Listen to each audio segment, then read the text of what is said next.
Live from our studios in Kingstown, St. Vincent, and the Grenadines. It's your favorite Thursday night show, Up Late with Sehon Marshall. Now, ladies and gentlemen, let's welcome the host of tonight's show, Sehon Marshall. Good evening and welcome to your favorite Thursday night show, Up Late with Sehon Marshall. I am your host, Sehon Marshall, and I'm in a good mood. And there is reason, lots of reasons. There are many reasons for me to be in a good mood. But the very first thing I'm going to do right now is to share the link, right? So let me go and share that immediately. Yes, that is shared right there. And I'm going to ask you as well to do the same thing. All right, share it. Where are we now? I'm sharing still. Copy link, which I can go here.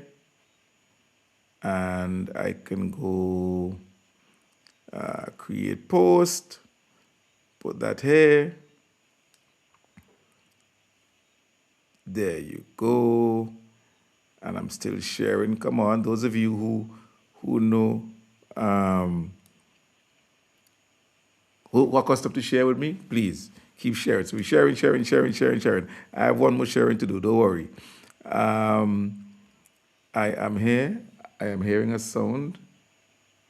I'm not sure. Director. Yes, thank you very much. Much better. All right. 1, 2, 3. I am posting. Almost done. And yes, Terry, I know I should get somebody to do all of this for me. I hear you. Almost done.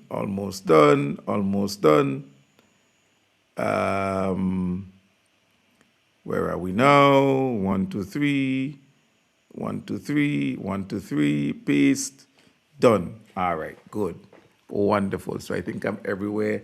I have it all covered again. So let me welcome everyone who has tuned in, who's logged on to tonight's show. We have a really good show in store for you. So please stay tuned and please share and let everybody know that, Up Late with Sehon Marshall is on. Now, I want to continue to thank everybody for the maybe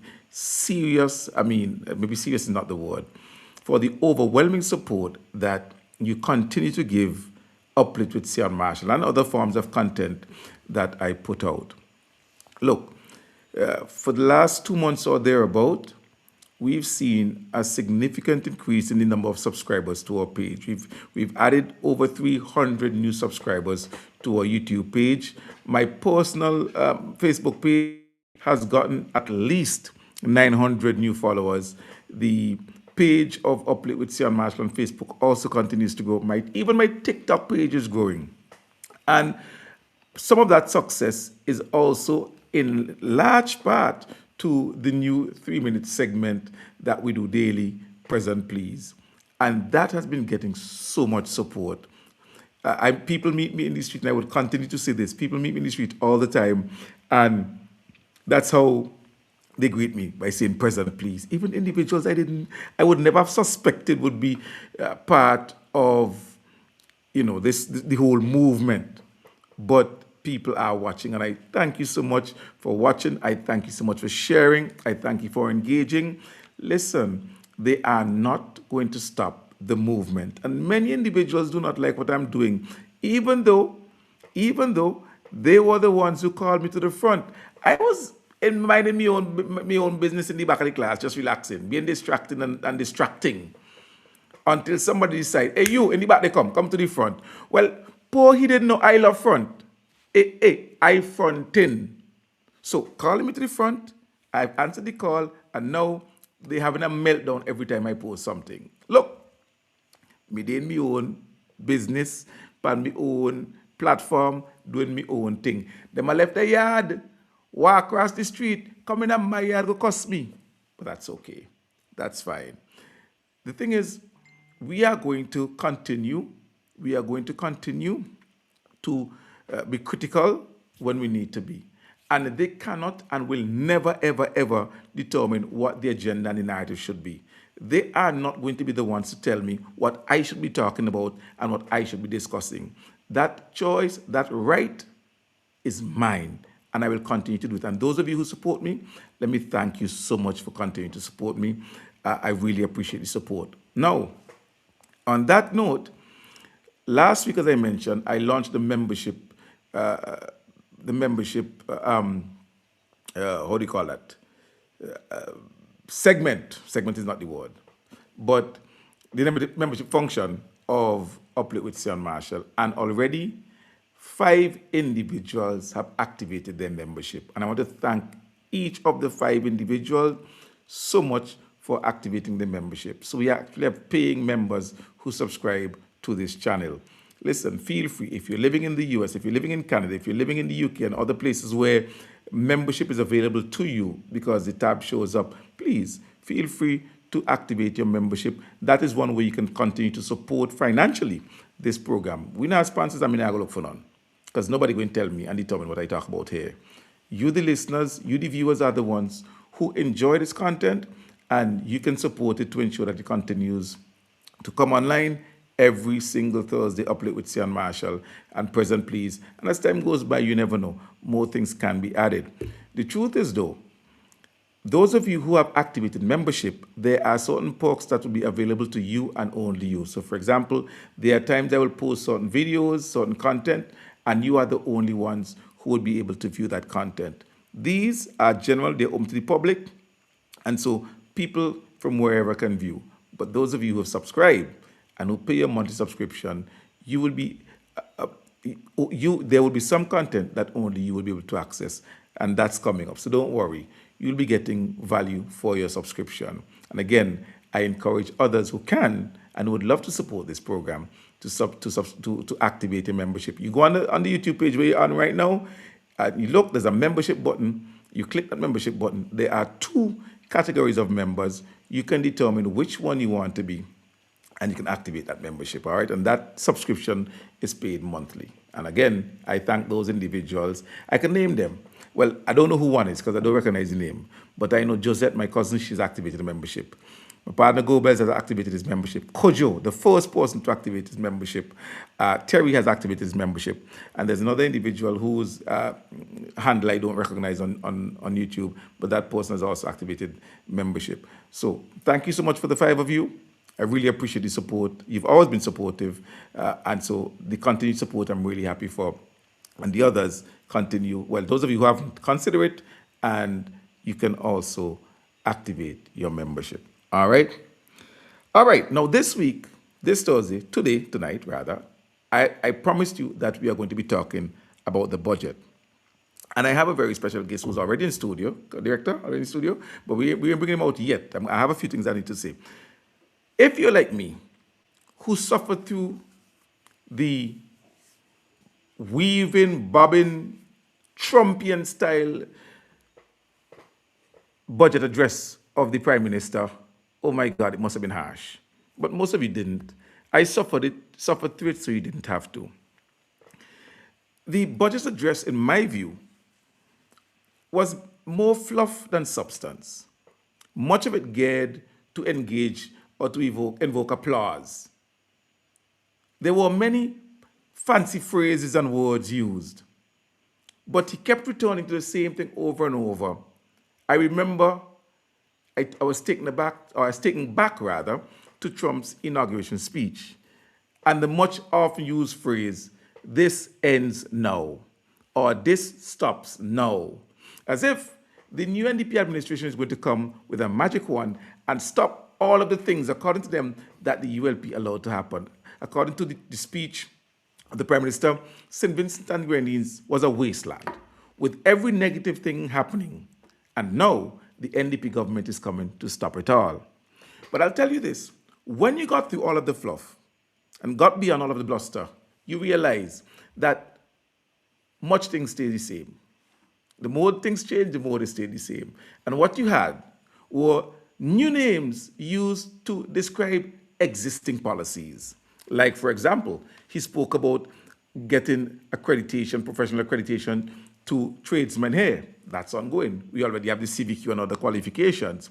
He talked about expanding TVET and the fact that they were going to bring respectability to the TVET by expanding training, and that his words, it's not for the TVET is not for those who are slow, but we need to attract the best and the brightest. Years ago, both on this program and on other programs, I've had the dean of the technical vocational division of the community college telling you that the college courses are oversubscribed. And they're oversubscribed by some of the top students with their 10 and 12 and 13 subjects with many grade ones. So, look, if you listen carefully, you would realize that nothing new is happening. What they're trying to do is rebrand ULP policies by using different names. One of the things that jumped out to me was him making a point that artisans were marginalized, but now they're going to have opportunities because they were denied of opportunities before. And his solution is the development bank. And I went to and I couldn't help but thinking, hold on, you are replacing a prime program that gave them grants that they didn't have to pay back. DJs, craftsmen, musicians, so many different type of individuals applied for thousands of dollars, tens of thousands of dollars to get their businesses going, and they didn't have to pay it back. But you're replacing that in this budget by a development bank. So no longer are those artisans who are struggling going to have grant money, they're going to now have to take a loan. And he's repackaging that. He's packaging that as if that's something new and novel. In my view, the artisans are in a worse position. So my own assessment is that there is really nothing in the budget that is promoting, whether it's culture, is promoting. Let me put it different. Let me put it this way differently. There seems to be a lot of talk about the private sector. I'm waiting to see where that goes, because according to him, the private sector is the engine of growth and the government is the facilitator. I want to see what that means. As I said, lots of fancy sentences, nice phrases so that you can get a clap, nice words. But at the end of the day, I am interested in how it is going to be implemented. And the budget is short on implementation, really, really short. As I said, in studio already is my good friend, a chartered accountant by profession, but this man has also a qualification from a forensic auditor and all those type of things, and he'll tell you more about those. My good brother, Kirk De Silva. Let's welcome him to Up Late. Kirk, good night.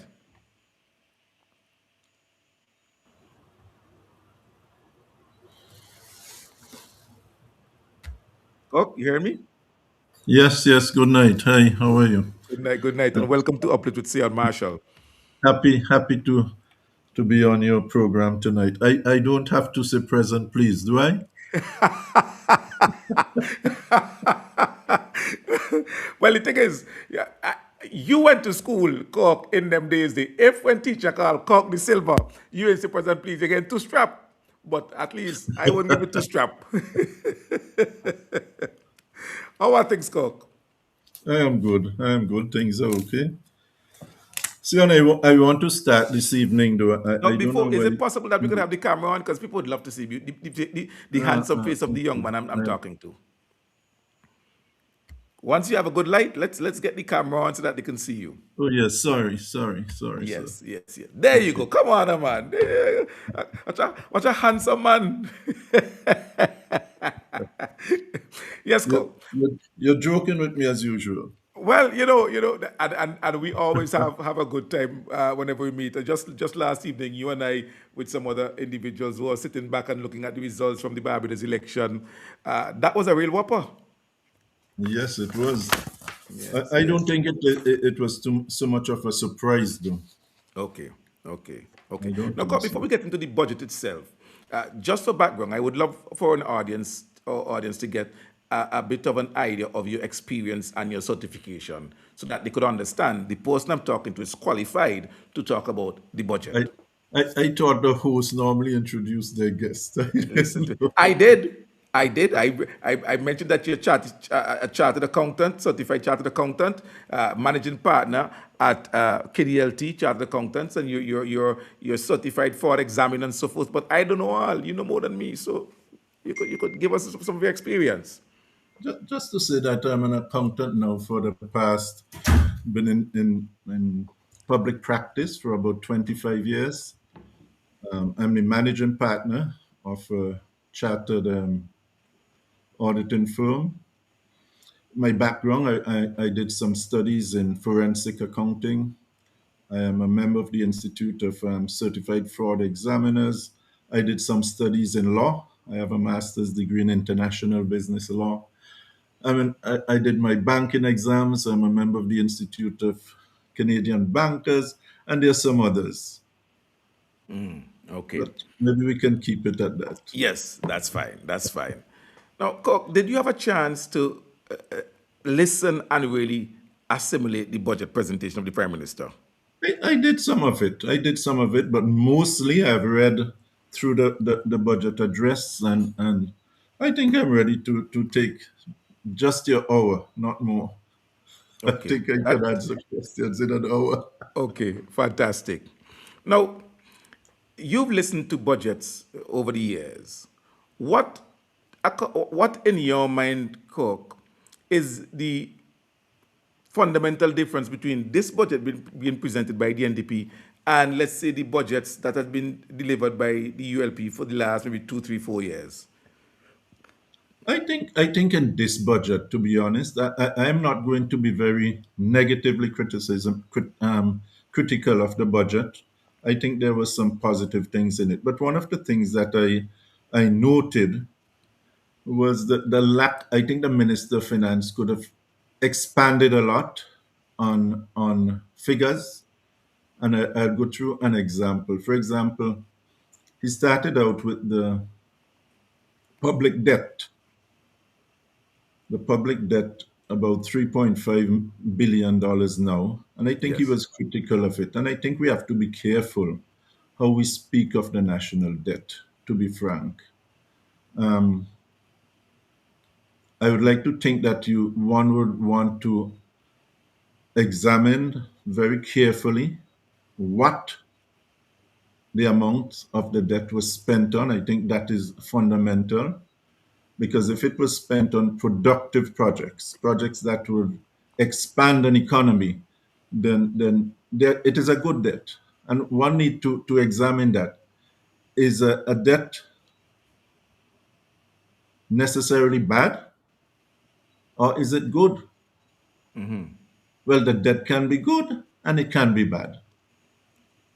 In your own I think experience, we Cook. need to look at it and to really be careful how we are negative about debt. I know politicians have used it in the past, opposition leaders, opposition members, to really criticize the national debt and to criticize the government on national debt. But we have to be careful about it. It can be good, it can be bad.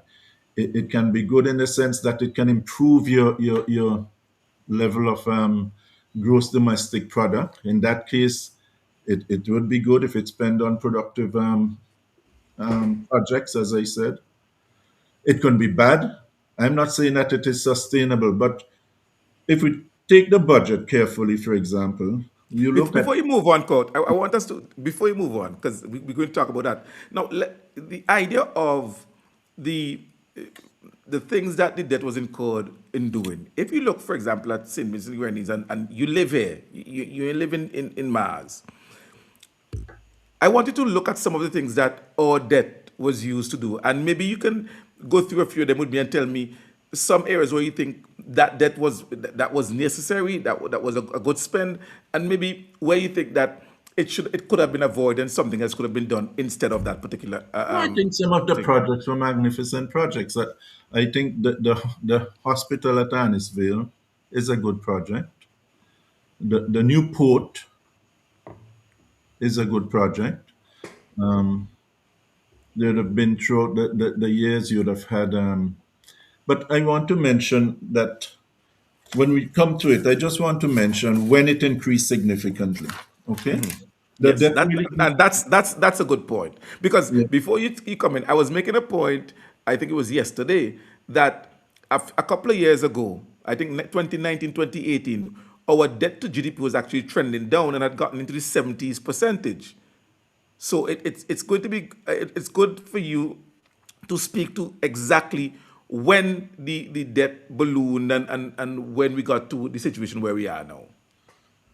the debt was from around 2006. It had gone past 60%. It had fallen into 2007 below that, and 2008 below the 60% threshold. That's debt to GDP ratio. But Yes. after 2009, the debt increased, leveled off, but it increased significantly. It went up to 89.9% in 21, 87.8 in 22, and in 2023, 85%. So it really, I believe, went up significantly. But even under COVID, huh, which was in what, 2021. 2021, Yeah. the national debt in 2021, 2022 was 89, 87% of GDP. So I would want to think that projects, rehabilitation projects, in terms of even Hurricane Beryl would have contributed to it in Canaan and the other islands, Strokes and Vincent, but mainly in the Grenadines. And the port would have contributed significantly to it, the new hospital at Annisvale. So I'm not too sure. Volcanic eruption, I'm sure, in Volcanic 2022. eruptions, dealing with COVID as well would have impacted it somewhat, because it may take some time before you start to do some rehabilitation. So one has to be careful how you critique it. But I was going to mention the point too that this budget was a deficit budget. And Sian, I want to get it clear. I'm not preaching politics like you're doing. I am here. I want to analyze the budget professionally. I'm not going to say negative things. I'm going to say negative things when I think I need to say it, but there are positive things about the budget I as am well. asking the questions, and you're free to answer the questions however you choose. Okay, good. There you go. But I want to say, if we continue with the national debt, that this budget was a deficit budget as well, in the sum of about $105,000 Million. $1 million. And with a deficit budget, it means that there must be further funding of that deficit. Therefore, it could continuation or continuous deficits would increase that national debt. Now, please clarify for the listeners Yeah. exactly what you mean when you say there's a deficit budget. That's where your current expenditures, what you spent on salaries, repairs and maintenance, and other things for the government, the current expenditures, when they exceed the current revenue from taxes and so forth. So if you have more money, if you spend more than you earn, then you go into deficit. But as I said, it's not, you cannot look at a deficit either as a bad thing or a good thing. The Now, deficit, you specified yeah, current as opposed to capital. yeah. Why did you? Because capital is not included in the deficit calculations. You use the recurring expenditures and the recurring revenue, and not the capital expenditure is not included in calculating the deficit. I just wanted to Yes. those viewing to have a good understanding of what we're talking about. Yeah. Now, like you, I But do could I not. just explain that point? Yes, Could I please go just ahead. Go continue with ahead. it? I Go was ahead. saying that, someone may hear of a deficit budget and a surplus budget, and one may think that a negative or a deficit budget is something bad, and a surplus budget is something good. But that's not necessarily so, Why not? because the deficit budget and the surplus budget are sometimes can be used as economic tools. If, for example, you're in your country is in a depression, you don't want to have a surplus budget because you have money that you're not spending. But you may want to increase spending in a country at a depressed state. So you might have a deficit budget so you can have more money pumped into the economy to sort of revitalize it. So in that case, it is extremely important that you use the deficit, and in some instances you use the surplus. So it's not something bad, and it's the surplus is not necessarily something good. I'm not an economist, Cook, but from I'm my not either, reading, but I'm just right? explaining. No, I know. I'm making a point. Yeah, The point I'm making is that from my reading, I have grown to prefer the Keynesian type economic philosophy of John Maynard Keynes that says exactly what you're saying. In a case of a depression and so forth, you need to spend your way out of a depression, and so yeah, the Keynesian philosophy or theory is one that supports the use of deficit budgets when it is necessary. So I do agree with you yeah. that simply trumpeting the fact that, oh, it's a deficit budget and it's bad, as opposed to it's a surplus budget and it's good. You can have a surplus budget, extra money, quote unquote, but you are in a state where basic infrastructure and so forth within the country are in a dire state, but your books look good. Yeah, I'm agreeing with the point that you're absolutely yeah. making. It's something I agree with. Now, But it's not sustainable it's because not sustainable, it's not right? sustainable because But if you continue to have deficit budgets, then of course your national debt would may increase to such a point where it becomes not very manageable and so forth, and have now, serious implications.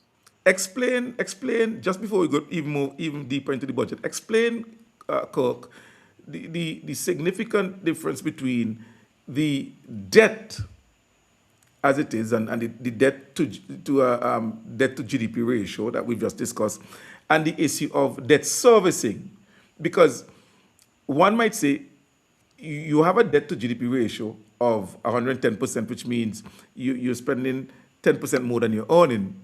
But how is that significant, or how significant is the fact that your debt servicing is manageable in that you're spending whether it's 30%, 40% servicing debts every month? It comes back to the point of what you spend your debt on. If they're productive industries, you spend it on things that should provide growth in the economy, then your GDP would increase so you can service your debt properly. If you if you follow what I'm saying. Absolutely. So the growth trust, what you spend it on, your GDP should actually increase. So if you invest, for example, in an airport, and as a result, you're going to have significant earnings in terms of visitors, hundreds more visitors, employment at hotels, a lot of more investments, then your GDP and growth should improve significantly, and therefore you'll be able to service your debt easily. Okay. So I that's the always main use the intention. example. I always use the example of Japan, Cork, a country whose debt to GDP always exceeds 200%, 220%. Or you can But use the United States. The United States debt to GDP ratio is about 145%. Yeah, but as you're saying, as you once say. you're producing and once you're producing and your GDP is growing, then you're able to manage that debt You can and then manage. hopefully pay it down, reducing Yeah. the unsustainable figures of 110, 115, 120%, and doing these deficit budgets over and over. Yes. All right, fantastic. But So, as we are on the national debt too, yes, maybe you can look at, you don't want to look at St. Vincent in isolation. right, You know, there are countries in the Caribbean whose national debt have exceeded was is over 100% for some time now. And you right, take, for example, countries like Jamaica and Barbados, St. Kitts and Nevis, Antigua, Barbuda, Dominica, the Bahamas, well, Haiti, of course. right. And in those countries, the debt to GDP ratios are above 100%. So it's not to say St. Vincent is basically an isolated case. It's not to And say you want to follow them, but I'm just right, bringing. of course. Yes. Because again, we go back to the point that you made in the very beginning. One, it's what the debt was incurred to do. And secondly, you pointed out that the ballooning of the debt and the increasing of the debt to GDP ratio came specifically after a number of shocks that we had to deal with, And COVID, some projects. volcanic Yes. eruption, and so on, and some major development projects that Yeah. should and have already been shown to be increasing the productivity in St. Vincent and the Grenadines. Yeah. All right.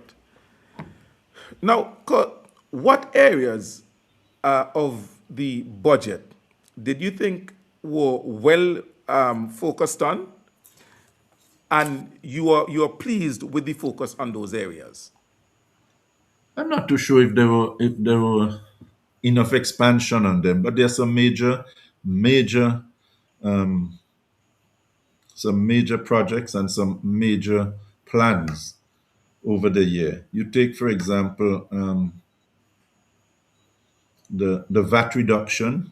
I'm just looking at some of the issues in the budget, some Right. of the pertinent issues that may have to be looked at, although they're looking at a reduction in VAT, but particularly as well at VAT on essential goods and services, including electricity. The Citizen by Investment Program. No, no. Let's stay on that for a while, because they Yes. had promised during their campaign that they would reduce this by 13% within the first 60 days, but that is not actually uh, um, catered for in the budget. I think what they've pivoted to is to do a study on it. I'm not sure exactly the elements of that study, but based on the budget, we it doesn't appear that we're going to see a reduction in VAT this year. I can't tell you that, but they're planning to do it. I think they did mention a month or something, and I think it was an election, and long before the elections, I think the administration, the New Democratic Party, has always spoke about a reduction in VAT. For me, I think they would have to look at it carefully and really look at its implications. I've always said that VAT is one of maybe the best tax ever introduced in St. Vincent. It is equitable, it is easily collectible, and so it's a good tax. And I'm just offering I'm just saying my personal thing would have been maybe to why not leave the VAT and look at PAYE, and could we get rid of it and leave the VAT? Because the fundamental objective of the administration is to increase the disposable income of our people. And if you reduce your PAYE or get rid of it, you're going to increase your disposable income, and most likely people would spend more. So I'm not. I think your VAT would increase significantly. So I'm not. I think the studies would have to be done in terms of a drastic reduction in VAT and how much revenue you're going to lose as a result of that, and how are you going to gain? What are you going to implement to or do to replace that? I know that the budget speak addresses the issue of fiscal serious fiscal It's about fiscal responsibility and so responsibility forth. and Yes. Uh-huh. savings in certain areas, but I think a reduction in VAT has to be carefully studied. And I think, like I said, I think that is what the budget is pointing towards. I think they gave October, I believe, as the month when they would return to the issue of the VAT reduction. And I'm glad you mentioned other taxes, because in this budget there is nothing for the reduction of income tax below what it is currently now, 28%. Nor is there uh, anything dealing with the increasing of the standard deductions. Any disappointment there? No, not really. As I said, they would need to look at how they're going to replace VAT. But then again, you're talking about an introduction of the CBI, the Citizen by Investment Program. And I want to deal with that specifically in its own segment. So I don't want to jump to that yet because we won't talk about that. So I run it from it now because I know you and I have had all discussions in it. I know where you stand and I want you to speak freely. I want you to speak freely, freely, freely on it, Cook. So I don't have jump to it yet. always, I have Good, always good, supported the good. You, CBI you program. You know, know you that. know, you know, when we are together and we are in a social setting, we can get loud, but we always speak freely. So I'm going to let you speak freely for my guests tonight. I just think it could have been fundamentally transformative to the country. And I just think it was sold a little badly. Well, I think, we'll get into that just no, now we'll because come to last that. week Yes, yes. I had Mark Brantley on, and he's from a CBI country, and I asked him the same question, and he gave me some very straightforward answers. So we could talk about that. Now, do you think there's enough in this budget for social protection, Cook? The previous government focused a lot on social protection, on the quote unquote marginalized, the vulnerable, the indigent, seeking to ensure that those who are most in need were protected and seeking to, as they said, lift the citizens higher. There seems to be a removal away from that, even though there intends to be an increase in the public assistance. The number of individuals on the public assistance list has been already reduced, that number. But there were some noteworthy retentions. They plan to continue with the home health for the elderly program and so forth. Do you think that there's enough in this budget for social protection? I think so. When I read through it, I think so. Honestly, there's the increase in the public assistance program. They're going to look specifically at VAT on your electricity bill. Now that I said is debatable because already you there's a threshold. Persons, I think already the persons who consume the lower electricity I think 200 kilowatts. I think do there's no not VAT on 200 kilowatts or below. do not pay VAT.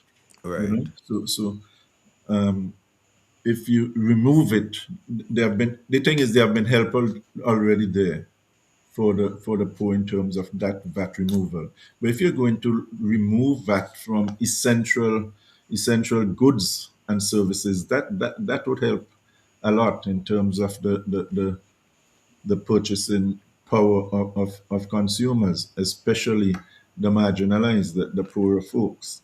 As somebody who deals with numbers, Coke, I am of the opinion that the bulk of, if not all of the essential items are already either zero rated or VAT free.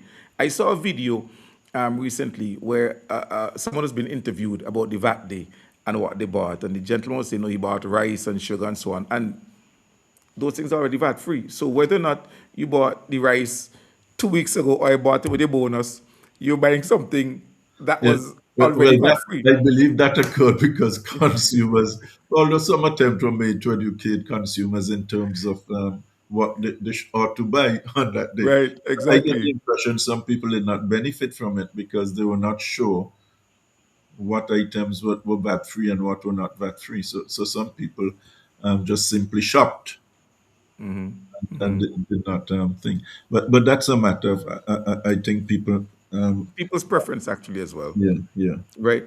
Now, and final question, and then we jump into CBI. Now, in terms of continuity, I see that there's a lot of continuity with this budget from the previous administration. Does that surprise you at all? No, well, there are some excellent projects in place. A new government, I don't think, with some sort of prudence, would want to simply not continue with some of the projects. What projects, if you were to think about it, what projects won't they continue? You can't stop the hospital. In fact, they talk about expanding on it. The port is there already, constructed. I think there were some good projects that some of the social issues you speak about, the help for the elderly and so forth, are good projects, and you just can't withdraw them. So I think it's a good thing. I think too many Caribbean politicians want to go in and just change things, and I think it's a good thing that it's quite positive that they're leaving in place some of the positive things that were done in the past. All right, so let's jump into your favorite topic, the issue of CBI. This issue You of civil. contend, Kirk, that CBI program, properly regulated, can be transformational to the economy. I want you to, in your own words, tell us how so. I think we are running from. I think it has been sold badly. I think people are talking about talk about international scrutiny and its impact, especially currently the way the European countries, the United States, and so forth have reacted to some of the regional governments and countries. But I believe each program is different. I believe you don't have to follow what is currently being done by some of the Caribbean islands. There's what is being done called citizen by or residency by investment, RBI rather than CBI. And there's a significant difference between residency by investment and CBI programs. And I think if we introduce the program properly, that is the proper due diligence on persons, it is done proper controls are in place. I think it would work, but I don't think we can move into it trying to compete and doing the same programs like others or programs that may attract international scrutiny. But I think in the past, we have we really should have benefited tremendously from the CBI program. I Now, think as it is, we'd be under scrutiny, and I think we'd have to look at it carefully in terms of its implementation. you said it was being sold badly, but isn't it the reality, Kirk, that the way it was done was the way it was characterized? Individuals can sit in a country, send an application, not set foot in the host country, and in a few weeks be sent a passport. It essentially became the selling of a Yeah, passport. but that's the point I'm getting at. Why why do you want to argue it in that light, in that perspective? Why not look at it in a different way? In fact, we'd have to look at it in a different way. And I still believe a lot of people are arguing now that it's late, but I still believe if it is done and it is done properly, that we could benefit from from the CBI or RBI program or some alternative, what people are calling optional CBI programs. But Kirk, For again, example, if you take the let me ask. resident. Let me just if you take the residency program, as I was trying to explain the difference, because with this residency by investment, what happens is that it allows individuals to obtain citizens in a country by making substantial investments, right? Yes, right, Options of purchasing estate, real estate, and investing in business, etc. right, But right. once that individual obtains citizenship, an investor has all the they have to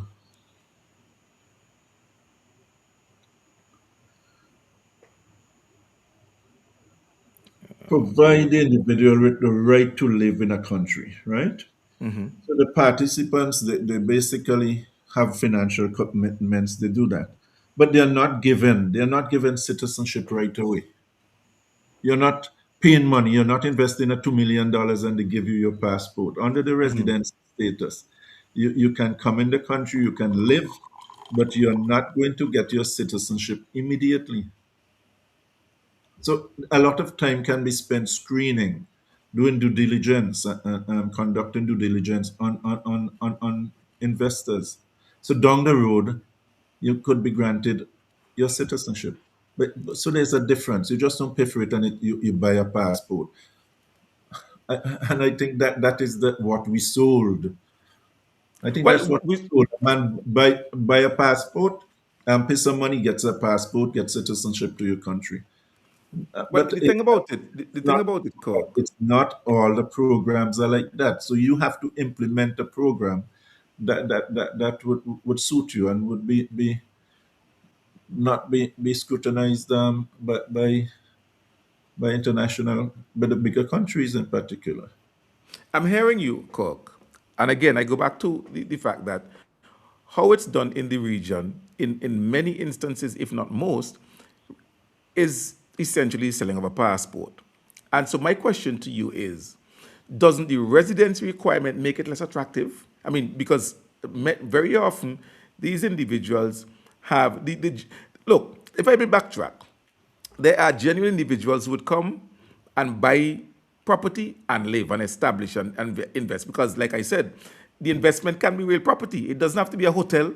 If someone comes and buys a piece of land and buys a house and so forth, buys a house for $600,000 to 300,000 US dollars, that's a lot of money. That's a major investment. But in many instances, if not most, the recipient of the citizenship has zero relationship with the country outside of the passport. And I'm asking you whether or not that is what they prefer.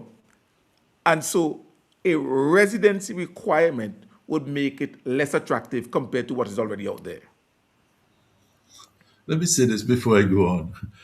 When we speak of the investors, a lot of times when I hear people speak of the Citizen by Investment program, I think we basically have that perception that we are attracting criminals into our countries, that it's the bad guys who buys our passport, the bad guys who buy our passports. And I Yes. think that's a wrong philosophy. I think that's going down the wrong road. Okay. People invest in a country for numerous reasons. You take the Middle East, a lot of wars. People may want to secure their families in times of trouble and so forth, to ensure that there's another country I can go to. There's some who genuinely want to invest, to have an investment, to diversify their investment portfolio and that sort of thing. So I think we have to do away with that idea of we are not attracting criminals. That if you do due diligence, proper due diligence, have proper things in place, have proper screening, I think we can. It can work. I still think we can benefit from CBI or RBI, whatever it is, and I would stick to that. At this I think stage, what type of fine? I want to say benefit. Right now, I think we're limiting, and I want us to focus the benefit on money coming into the treasury. What do you think is the extent of the benefit at this late stage in the game, especially Kirk, when you're going to tell them you actually have to? There's actually a residency requirement as well. I am not saying it's going to be a residency. I'm not the director or the prime minister to No, no, determine. no. I'm asking you because I you're the one don't. suggesting the RBI. So I'm I speaking to no. you based on your I'm suggestion just of an giving. RBI. I'm just giving an example Right, of one right. type of a little a different strain of it, if you want to say that, rather than the CBI as some people may want to conceptualize it. But I am saying that there's still opportunities. I can't. I'm not in a position to say how much. How much? I'm not. I think it would depend on the program. I think it would be depend on how well it is marketed, and how well the you know it You has to. you you, you do remember, Cook, that if you look at some of the advertisements from our neighboring countries, the main crux of the advertisement is that you can use the passport to access, European countries and ease of Yeah. visa in the US and so forth.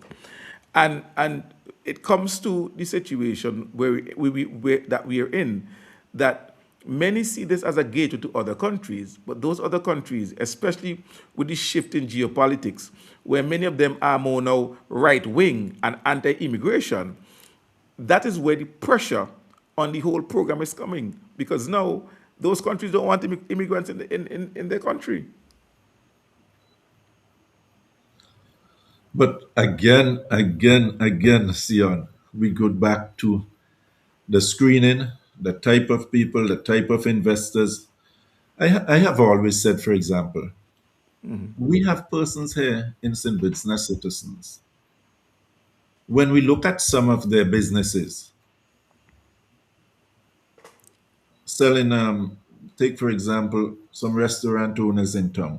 That's, Chinese restaurants. They're not really restaurants if I'm not trying to get at anyone, but they're not really restaurants, high end restaurants in any way. You look at other businesses and other people we have attracted. I think in Beckwith we attract a lot of retirees. Yes, yes, absolutely. It's as if Beckwith is an island for retirement. Right.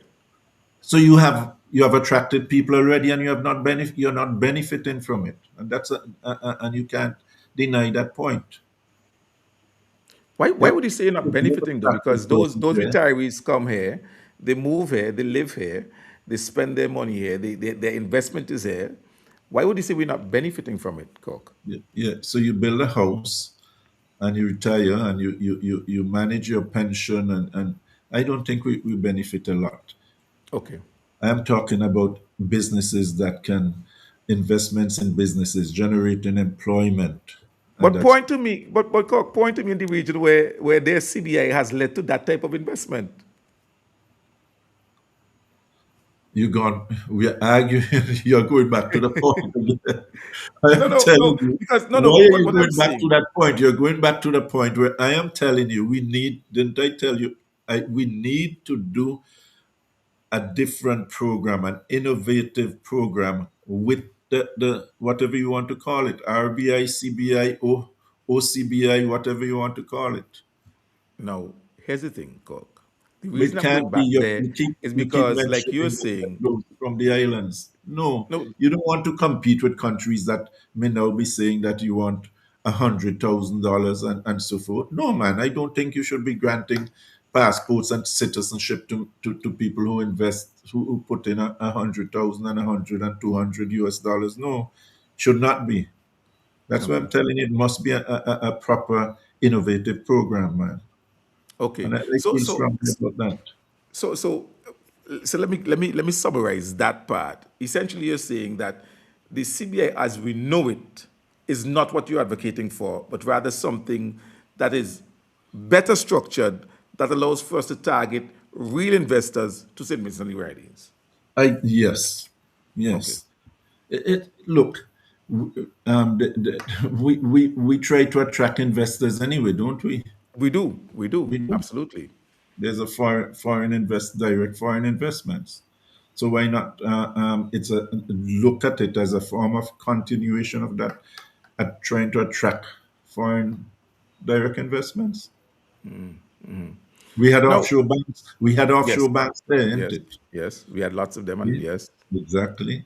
But And but so if even the as you due brought that up, diligence and is I'm done glad you brought that properly, up, Coke, do you realize that as small, vulnerable economies, that much of what we've tried to do, whenever it's seen, whenever it's frowned upon by larger states, more powerful states, then they find all sorts of reasons to shut it down. So, for example, or financial offshore financial sector that was thriving throughout the region until the OECD countries decided now we have to target those countries.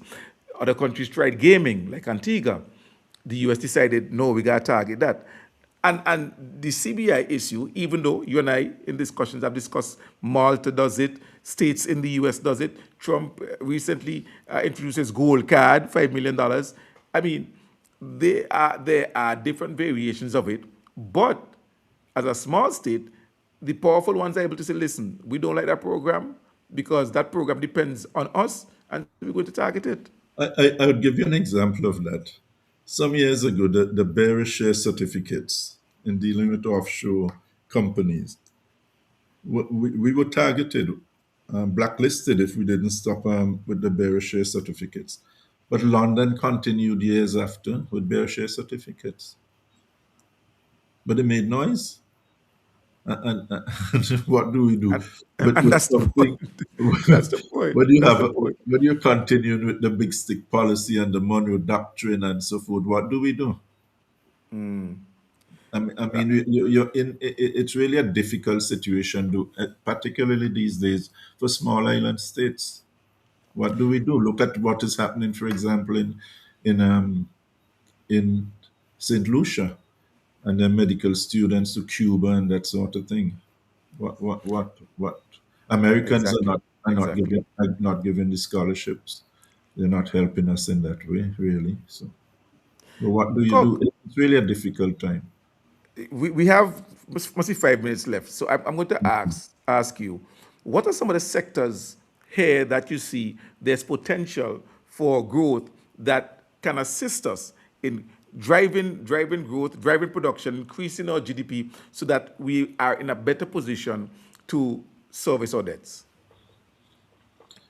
I, I think it needs some thinking, but there are some things we need to do that could improve it. I think our internet services have basically stopped a lot of foreign businesses in terms of even offshore banking and that sort of thing. I think we need to improve that tremendously in terms of our, our, our services. I think IT. I think that there's a gentleman here with a business. It's fantastic. I think he provides he provides services to lawyers and to doctors where they simply document what they're doing, and because you need to document, and they would have staff, what you call it, I forget what you call it really, but things like that can work here a lot, similar to that company on down at Bay Street to the very end, Blue, what's the name of it? Clay Harbor. Clay Harbor. Similar businesses like Clay Harbor, but there's still a lot of things we need to do though, to get there. I think we need to improve our services at hotels, even though we are constructing hotels. I think services being offered. I think we need to train staff a little better. I think Sandals are providing good services, but still, in some of the other smaller hotels, I don't think, and in restaurants and in stores, and even in the public sector, I think we have to do better in terms of our services and how we provide them. I think there are a couple of things in St. Vincent we need to improve. The attitude of our people generally have to improve. I get you. It's not just industry. I think we need a sort of transformation in the society. I I think get you. I think we're rude people these days, and if we, And, we and, want, and, and I agree with you on that. I absolutely agree with you on that. and if we capitalize on things, we should have a better economy, a better place. Finally, Cook, last question, and I'm going to let you go. What grade? It might be an unfair question, but what grade would you give the budget and I'm not talking about the pronouncements. I'm talking about the actual numbers. What grade are you going to give it? In terms of numbers, Yes. somehow, I must tell you, I think the budget has a slant. You asked the question and you seem not impressed with it, but I think that the budget has a slant towards the marginalized, and I'm being Okay. very frank with you. Okay, I that's good. think I think the budget has some innovation in it in terms of fiscal, in terms of spending, in terms of managing our finances. I think there's some very. I think I let me just go through what I. And the reason I would disagree with you is because I heard the pronouncements, but there was, as you said, no expansion, and there was nothing in the budget, so I could say, Yeah, okay, this is how but they're going to do it. But I But heard see, the let us pronouncements. be frank about it. It's an administration that is in office. I'm not saying that there are a lot of things in the budget that you can speak about negatively, but there are also some very positive things in it. And I think I like the trust in terms of, for example, you look at some of the capital projects, which we did not come to. Things like desalination plant in the Grenadines. Right. I think that we should have done that 100 years ago. But there is one in Beckway. I think they're Yeah. saying that that one is inadequate. Yeah, so they're Okay. good and so forth. And I think that there's some other things that I looked at in the budget. This talk about the pillars, and under the pillars, I think there's some very innovative things in the budget. So I don't want us to dash it. I think the administration is in office for 3 months. I think the budget could have was a bit flowery, if you want to put it that way. I don't think there was some expansion in some very pertinent areas. I think there needed to be some expansion and then, but I think there's some innovations in it, and I think I'd give it a pass, to Okay. be honest. Here's the thing, Cook. Here's the thing. And you have to excuse my skepticism because you know what? They gave a number of promises during the campaign. And after the campaign, you heard individuals coming to say, well, that's not exactly what we promised, and that's not exactly what we meant. Oh, and the language should have been a little tighter, and so on. And it was a printing error. And so, in the absence of specifics, or at least greater expansion, I am not going to assume that that's what they mean. I'm going to be I'm going to be forever skeptical. And keep in mind that I just came from a period of 24 years of a very heavy social type focus, social democratic type focus, where millions were spent on education, building people's houses for free and so forth. Look, I was surprised that in the budget they take away prime and they're replacing with a development bank. They talking That's about a, housing. They talking about housing, and no, again, but a getting out. development bank goes far beyond prime and Sion. Come on. No, no, no, no, no, no, no. And I'm No, saying to you, no, no. What I'm saying to you is that is the alternative. So the artisan who got grant money is not going to have to get a loan. The individual who got a free house, and if you listen to Dr. Friday, is being told that you could build back better by accessing low interest funding. And I'm saying that I've come from a place where, whether it is individuals in the red zone, up in North Windward, or in the Grenadines, who got homes, or in North Leeward after the 2013 floods, who got their homes repaired at zero cost to them, to then tell individuals in the Grenadines and so on, now you're going to have to go and try and get a low interest loan. To me, that wasn't an improvement. So I'm not saying that there aren't any good things in the budget. I'm looking at areas in the budget where how you're looking at how they would implement. How are they going to exactly, do it? exactly, exactly. One of the things I am critical of, though, I thought more emphasis could have been placed on how are you going to. I know they talk about the development bank, but one of the things that plague and has plagued St. Vincent for years is funding small businesses. Yes, micro enterprises. Yes. The capitalization of micro enterprises in St. Vincent. And it has to be seriously looked at.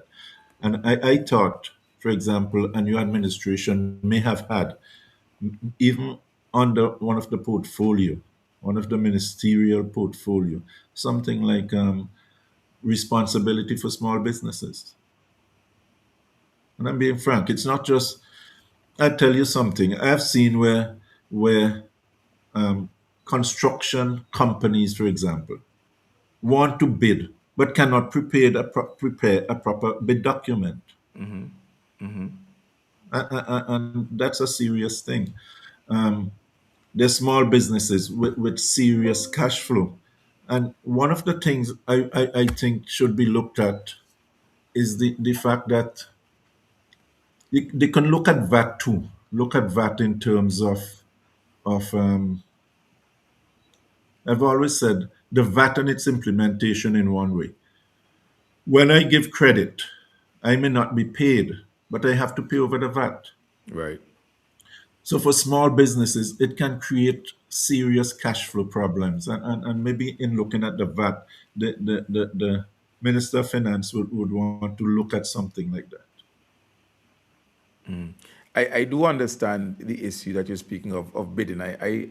When I had my own IT company and I used to bid, it was difficult. It was difficult getting the guarantees and all those type of things that are needed and necessary for you to have a successful bid. Well, first of all, a proper bid, because without a Yeah. number of these things, the guarantees and so on, your bid not even going to make the cut because it's It's not not there. going to, yeah, yeah. And then to get the bank to do it you have to put up all sorts of things, but you don't have it. You're a small business. You're trying. I know You know some what I firms, mean? some places have tried BNTF and so forth in training programs through CDB, but I think more of it, I think some more training needs to be done in things like that. So there's some little things in businesses, as I said, but capitalization of small businesses, financing them is a problem. We tend to think of certain risk areas. Oh, we don't want to lend for agriculture because that's a risk area. I think we have to try and get over some of them.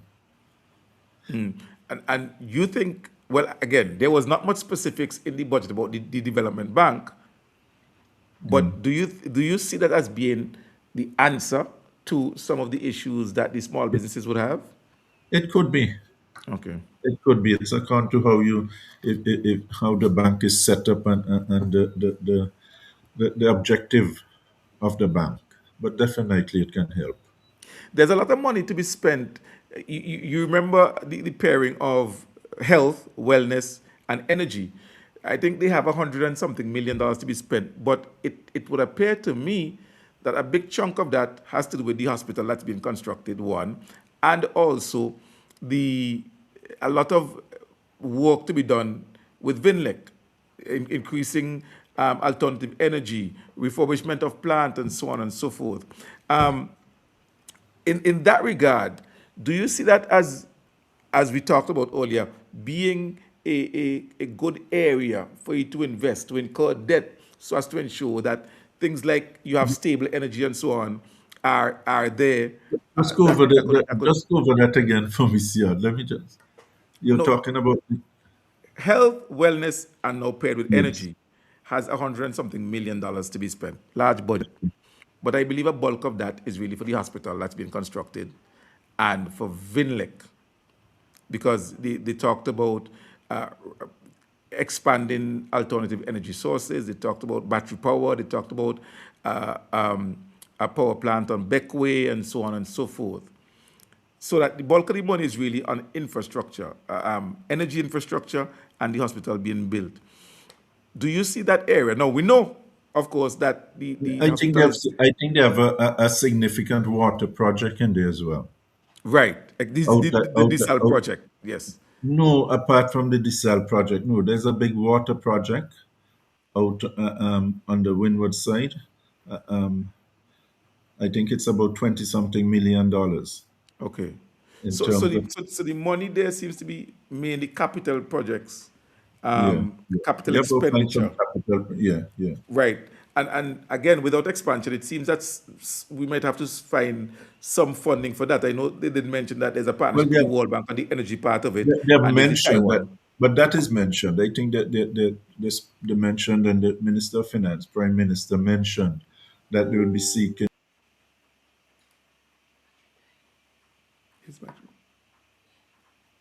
It seems that my good friend Cork had a battery failure. I'm not sure what the device is here, but we were having a really good discussion here tonight, and we were getting into some. Even though we are way over because we're 7 minutes over. Um, but having a really good discussion with my good friend Coke de Silva. Always a good time when I discuss with Coke. Very knowledgeable individual, and for those of you who may not know, he says he's not going to get into politics, but he's a bit of a politician. However, here he's giving his professional opinion as someone who deals with numbers as a certified chartered accountant. And so I really appreciate Coke taking the time off to come and spend some time up late with us here tonight. But it seems his battery went and we lost him. So I think now is a good time as any to end the program. And thank you very, very much for being a part of tonight's program. I appreciate the support. And again, please remember, share it so that others could subscribe. And if you're able to and you're willing to support this program, please activate your membership. There are two levels of membership. You can choose whichever you want, and that would be your way of supporting this program going forward. The subscription is done monthly. So you put in the information, and every month you pay that subscription, and that would help us to keep this program on air. All right. Again, so let me thank you so much for being a part of tonight's program, being up late with us. Those of you in North America, you're all behind, so it ain't that late. But those of you who are in Europe, you're ahead, and some of you might be sleepy all now, so you can now go to bed. All right? Keep tuning in every day for Present Please. All right? Please. And keep sharing it because that is the one that seems to be giving them the biggest meltdown. Until next week, Thursday night, God's willing, when I'm back with you with another edition of Uplift with Sehon Marshall. This is your host, Sehon Marshall, saying, have yourself a great weekend.